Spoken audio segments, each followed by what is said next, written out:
तो बिल जब बन गया और ए के पास आ गया, अब ध्यान रखना बिल है किसके पास, ए के पास, सेल हुई थी तो बिल किसके पास है, ए के पास। ए के पास उस बिल को लेकर काफी सारे ऑप्शन होते हैं कि उस बिल का वो 3 मंथ्स का बिल है मान लेते हैं, तो 3 मंथ्स में इस ए के पास जो है ऑप्शंस होती हैं।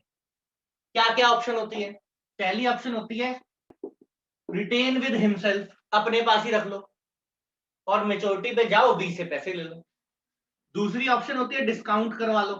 दूसरी ऑप्शन क्या है, बिल आ गया ए के पास पड़ा है, ए क्या करता है, ए को पैसे की जरूरत पड़ती है, बिल जो है बैंक से डिस्काउंट करवा लेता है। उसका मतलब ये होता है, उसका मीनिंग ये होता है बिल जो है बैंक को दे दिया, उसके बदले बैंक से पैसे ले लिए। प्रोसेस डिटेल में बाद में करें।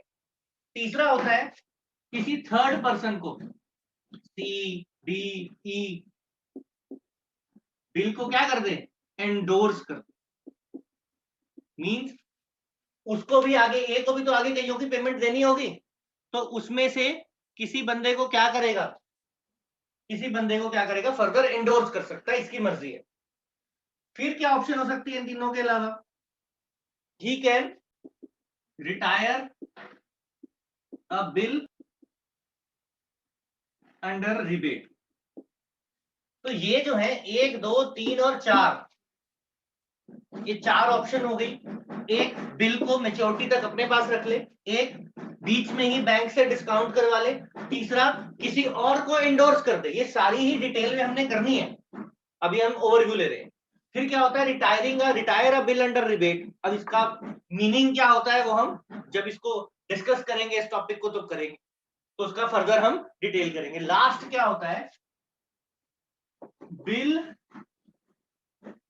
Saint to bank for. अब अभी तक जो हमारा प्रोसेस है वो क्या है, ए ने बी को सेल किया, बिल बन गया, बिल बनाकर ए ने बी के पास भेजा, बी ने साइन किया, और बिल जो है 1 जैन को अगर बिल था तो 1 जैन को बिल जो है कहां आ गया, ए के पास आ गया। 3 मंथ्स की क्या है, मेच्योरिटी है बिल की, तो 3 मंथ्स कब पूरे होंगे, 4 अप्रैल कब पूरे होंगे, 4 अप्रैल को। क्योंकि कुछ नहीं लिखा तो कौन सा बिल है, आफ्टर डेट वाला बिल है। तो ऐसे करेंगे 1 जनवरी, 1 जनवरी से 1 अप्रैल आएगा, 1 अप्रैल में 3 डेज ग्रेस के जोड़ेंगे तो 4 अप्रैल आ जाएगा। ठीक है, 4 अप्रैल में जो है मेच्योरिटी डेट। अब मेच्योरिटी डेट तक उसके पास ऑप्शन थे, क्या ऑप्शन थे, चाहे तो क्या करो, चाहे तो क्या करो, रिटेन अपने पास कर लो, चाहे डिस्काउंट करा लो बैंक से, चाहे इंडोर्स कर दो किसी के पास, चाहे बिल रिटायर कर दो अंडर रिबेट, चाहे बिल भेज दो बैंक के पास कलेक्शन के लिए।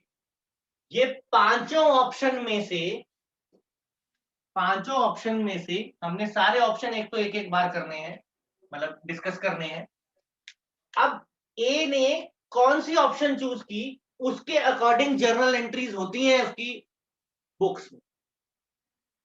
ए ने कौन सी ऑप्शन चूज की उसके अकॉर्डिंग जर्नल एंट्रीज होती हैं उसकी बुक्स में, और बी की जर्नल एंट्रीज होती हैं अकॉर्डिंग टू बिल पेबल, इसने पेमेंट करनी है उसके अकॉर्डिंग होती है। इसकी बुक्स में होती है बिल रिसीवेबल के अकॉर्डिंग एंट्रीज, और प्लस फर्दर देखना पड़ता है इनमें से कौन सी ऑप्शन है। तो ये सारी ऑप्शन एक एक करके हम डिस्कस करेंगे। और 4 अप्रैल को क्या होगा, अगर बिल उसके पास था तो वो जाएगा बी से पैसे ले लेगा। अगर बिल बैंक के पास था, इस केस में बिल बैंक के पास चला जाता है तो बैंक जाएगा बी से पैसे ले लेगा। इस केस में सी डी ई जिसके पास भी बिल एंडोर्स हुआ था वो बंदा जाएगा बी से पैसे ले लेगा 4 अप्रैल। इस केस में जो बिल है रिटायर हो जाएगा रिबेट के अंदर, तो इसका मतलब होता है इस डेट से पहले ही पेमेंट होगी बिल की, तो इसकी एंट्री उसके अकॉर्डिंग। ये लास्ट डेट में बिल जो है बैंक के पास भेजा हुआ है कलेक्शन के लिए, तो 4 अप्रैल को बैंक जाएगा, पैसे कलेक्ट कर लेगा और ए के अकाउंट में डाल देगा। ठीक है, ये प्रोसेस जो है अभी तक हमने समझा। और अगर 4 अप्रैल को पेमेंट मिल जाए तो हम बोलते हैं बिल जो है वो ऑनर हो गया। और अगर 4 अप्रैल को, ध्यान से समझना मैं क्या बोल रहा हूं, अगर 4 अप्रैल को पेमेंट मिल जाए, चाहे कोई केस हो, इसको छोड़ दो, इसके अलावा इसमें तो पेमेंट 4 अप्रैल से पहले ही हो जाएगी, ये अलग चीज है। 1 2 3 और 4, ये 4 जो केसेस हैं, इनमें अगर 4 अप्रैल को पेमेंट मिल जाए, चाहे ए को मिले, चाहे बैंक को मिले, चाहे सी को मिले, चाहे बैंक कलेक्ट करवा ले, पेमेंट मिल जाए तो बोलेंगे बिल जो है वो ऑनर हो गया, कहानी खत्म, जर्नल एंट्रीज फिनिश, बिल खत्म, पेमेंट मिल गई, फिनिश, बिल दिया, पैसे मिल गए, बात खत्म, इतनी ही थी बात।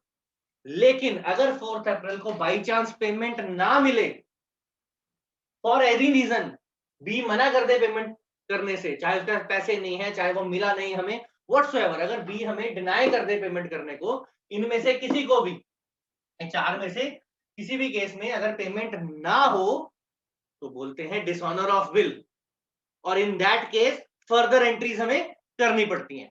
तो इनिशियल स्टेज में तो हमने क्या सीखना है, ऑनर ऑफ बिल सीखना है, यानी कि 4 अप्रैल को पेमेंट मिल गई in each of these cases, और जब in each of this cases अगर पेमेंट नहीं मिलेगी तो उसे बोलेंगे डिसऑनर ऑफ बिल, और वो फिर हम बाद में डिस्कस करेंगे, पहले ऑनर ऑफ बिल